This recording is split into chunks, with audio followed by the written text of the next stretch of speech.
bakit yung star niya para hindi pantay-pantay? Ito to. Ay, pucha, pegi ito ah. Ang value ng cup na to is hindi matutumbasan ng kahit na. Boss, ilang araw kayo pumila dyan sa Starbucks? Ay, grabe. Pakita mo, dito tayo sa Starbucks. Ayan. Talagang ako, tumataba yung puso ko dahil sa mga gantong nangyayari sa atin, di ba? Pero mo, akalain mo yun, kakapusan natin kahapon. Hindi pa nare-release pero ubus na. Daniel, boss, Daniel. Grabe ang kakapal boss oh. Tawag nga rin ako tawag. Ay putik. So siya po ang nakakuha ng pang-5. Ay grabe.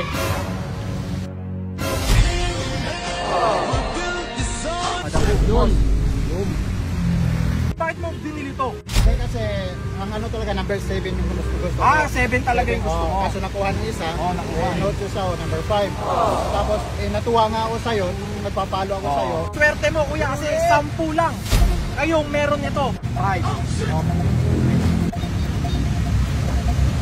Shout out, 20 man! Di ba sobrang solid na ito? Solid. Hindi, ano yan. Kumbaga, hindi ano to, hindi joke. Hindi Ayan ka, ako. kita mo naman, di ba? 10 lang sa buong mundo. 10 lang sa buong mundo. 10 lang to sa buong mundo. Alam mo ba itong box na to?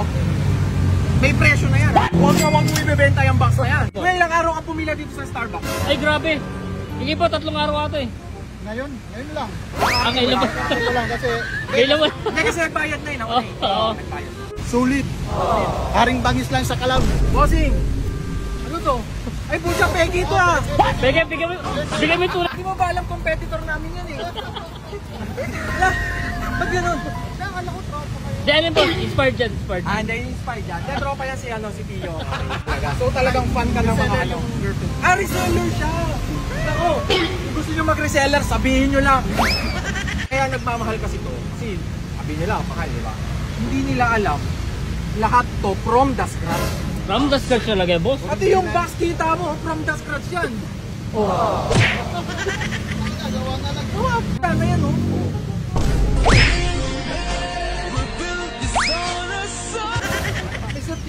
Bakit mo binili to? Bakit na ay pag-unahan ka sa milyong-milyong tao makakuha lang ng isang tomboy cup? Version 1, tapos 10 pieces lang. Mas rare pa yan sa Eclipse. Mas rare pa, no? So, 10 piraso lang sa buong mundo. Sa Pilipinas, ito na lang kayo, yung 3 sa Kuwait na eh. May reseller siya ng tambay, so sobrang solid. Tropa natin yan ng ganyan. Tayo ang nagpapaganda ng cup industry. Ito ako naman. Handmade, original. Handmade yan, no? So, pinag-isipang mabuti, lahat ng design, walang ginaya, perfecto. Ito, siya yung nakakuha ng 10 of 10. 10 of 10. Anong kwento mo dyan po sa 10 of 10 na yan? May kwento yun eh, May diba? kwento tong 10 of 10. Hindi ko na binebenta to. Oh. Eh may makulit, tawag ng tawag, boss, baka yung 10-10 pwede ko na makuha. Actually, ito yung suot ko. 10-10 to. Napakaswerte mo. Grabe. Okay? So, wala na tayong cup na natira. Wala na, boss. Wala eh, ganun talaga buhay. Siyempre, mahal natin sila eh. Kahit yung akin, binigay ko na. Tignan mo muna mabuti. Legit check mo muna yan. Kaso boss, bakit yung star niya para hindi pantay-pantay? Yung star niya. Ay! Ba't pinapansin mo? Yung star? Hindi pantay-pantay oh. Ano ka ba? Kaya ito nagmahal dahil dyan sa star na yan. Starbucks. Hindi, alam mo yung star na yan? Yan yung ano, twinkle twinkle little star yan. Ay, putik. Ano, tignan mo yung shape. Hindi siya perfect, di ba? Kaya mahal, okay? Ba't madumi boss? Ala, naku, may madumi. Nakuha yung madumi, boss. Napakaswerte mo. Ang madumi, battle tested. Ay, putik din, battle testing. Sinubukan niya na maraming taon. Grabe, saan mo nakuha yun, boss? Grabe, napakaswerte nito. Nakuha niyo yung pinakamadumi. Sabi mo, ano ba naman itong sombrero mo? Ano Pangit. ba yan? Hey! Grabe, boss. Napakasulit, men. Boss, napakaswerte mo. Grabe. Bakit mo binili to?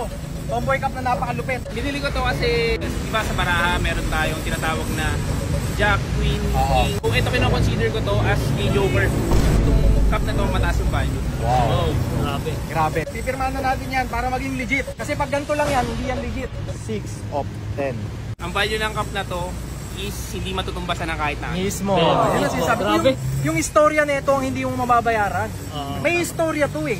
Ngayon, yung istorya nito, abangan nyo sa mga vlog ko. Napakagrabe istorya nito. Ito si Kuya, ang kwento naman nito, gusto niyang bumili kanina.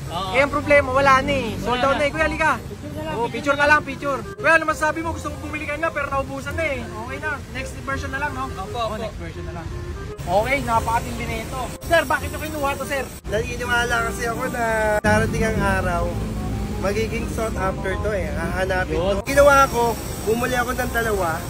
Yung isa, binenta ko sa kaibigan ko, mas mahal na presyo. Wow! Parang naging reseller, no? Reseller. Oh, grabe. Papakita muna natin, boss. Check muna tayo. Wow! 8 of 10. Oh, grabe. 8 of 10. Ako, may nagwawala doon. Yan yung mga hindi nakakuha. Yan yung mga hindi nakakuha. Sorry. Legit, 8 of 10. Boss, ilang araw kayo pumila dyan sa Starbucks? Ay, grabe.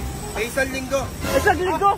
Sabi sa inyo, mas may nag-aantay dito kanina pa eh. Sige, promote mo na dito. Ayun, lahat ng mga interesadong bumili ng second-hand cars, check niyo yung page ko, Mr. Z Car for Sale. Ayan. Shoutout sa'yo, Sir Christopher Maladaga. Lagyan natin 1 of 10, okay? Tomboy Cup. Ay, car. Naging car. Sorry. Cup yan, cup. Buray na natin yan, buray na. Binura ko ha. Uy, legit na legit. Pag nagkamali ka talaga, wala eh. Binabayaran niyo, boss eh. Bayad yun. Tapos lagyan natin yung pangalan nilang dalawa dito. Wow. Tapos si Grabe. Mary Rose. Uy.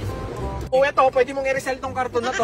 Ayaw, pwede. Oh, pwede mo na. Bawi ka na dito. Benta mo 6K. O, dito mo pa 1K. Sobrang legit geto, Grabe. guys. Walang makagaya ng ginagawa nating technique, okay? Biro mo pag na-receive na stock mo to. Grabe to, guys. Pagkabukas pa lang, oh. Putik na yan. So ito, shoutout sa bumili ng tatlo, Sir Onin Reyes. OFW, sa Kuwait po kasi ang dami po gusto bumili ng Tomboy Cup. Kaso tatlo na lang po na abutan ko. Hindi ko talaga yan aalisan, yung version 2. Kuha kami, madamihan po. Onin Castillo. Tattoo artist dito sa Kuwait. Shoutout sa mga OFW natin dyan sa Kuwait. Sobrang solid nyo, legit na legit talaga to. Pakita ko muna para makita nila na legit tayo.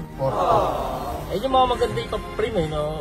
Siyempre, kung meron ka nito, 10 lang to sa buong Pilipinas. Tapos pumunta pa ng Kuwait yung tatlo. OFW natin, di ba? OFW.